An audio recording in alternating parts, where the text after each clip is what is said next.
Hello, everybody. Welcome to episode 127 of Optimal Living Advice, the podcast where we take any questions you might have about the many struggles of life and get them answered for you here on the show. I am your host, certified life coach Greg Audino. Today, I am coming to you with a very honest and very standout relationship question that a listener sent in. We've talked a lot about relationships, of course, but being that they are so layered, there is always another layer to peel back, and we'll be doing that today. Very excited about this one. Here's the question. I am in a new relationship with a person who is blind.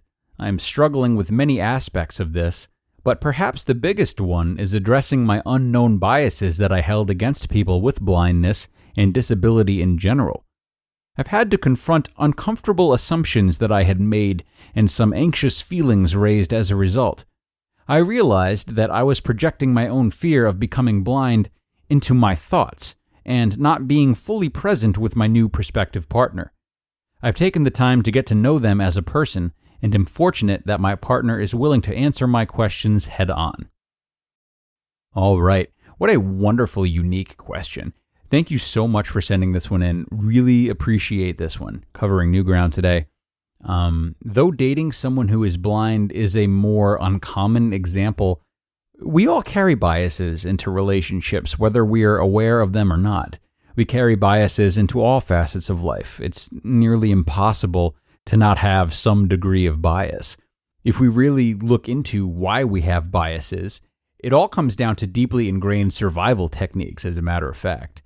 Though our survival is not always at risk when they come out, they'll still come out when we feel our emotional well-being is at risk in any number of ways.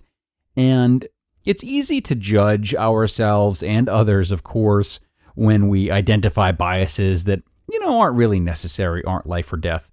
Biases that, to the untrained eye, seem to be rooted in hatred or judgment. But if you track them way back to their source, it's never about hatred. It's always about fear. Now, you didn't say it outright, but I can tell there's that same sense of judgment you're putting on yourself right now, a sense of guilt for these biases that you found within yourself. You may have figured out what I'm getting at. There is no shame in having these biases or assumptions about the blind. And I might get burnt at the stake for saying this, but there's really no shame in having any negative biases or assumptions towards anyone. Not to say they shouldn't be worked on, I'm not saying that. But they all root back to some facet of fear. So with that being said, take it easy on yourself. This is a new situation for you, and not only is it new to you, but it's also a situation that's rare enough that you probably don't even know anyone close to you who has been in it. So where do you go for guidance? Nowhere. You have to figure it out for yourself. I guess that's not entirely true. After all, you've come here for guidance, but you know what I'm saying. Entering into any venture so new, so unknown, and so rare like this without having some level of defenses up is nearly impossible, even if you are a particularly open-minded person. Even the open-minded person might deny their biases to protect their identity as someone who is open-minded. But you have gone a step beyond that, being honest enough to admit and confront these uncomfortable feelings. And that's absolutely tremendous. The people who would find themselves in a situation like this and pretend to not have these feelings are those who would not grow. Consider yourself lucky to not be in that group right now. You are growing a lot right now in this experience. You are learning a lot about yourself, you're learning a lot about your partner, and to a lesser extent, as not all blind people have the same experience, you're still learning a lot about the blind community at large. It may feel foreign to you, but your openness about this has maximized what is already a very organic process. Being biased, confronting those biases, feeling anxious or shameful while doing so. It has to happen that way. And the only time it gets derailed is when we deny the discomfort.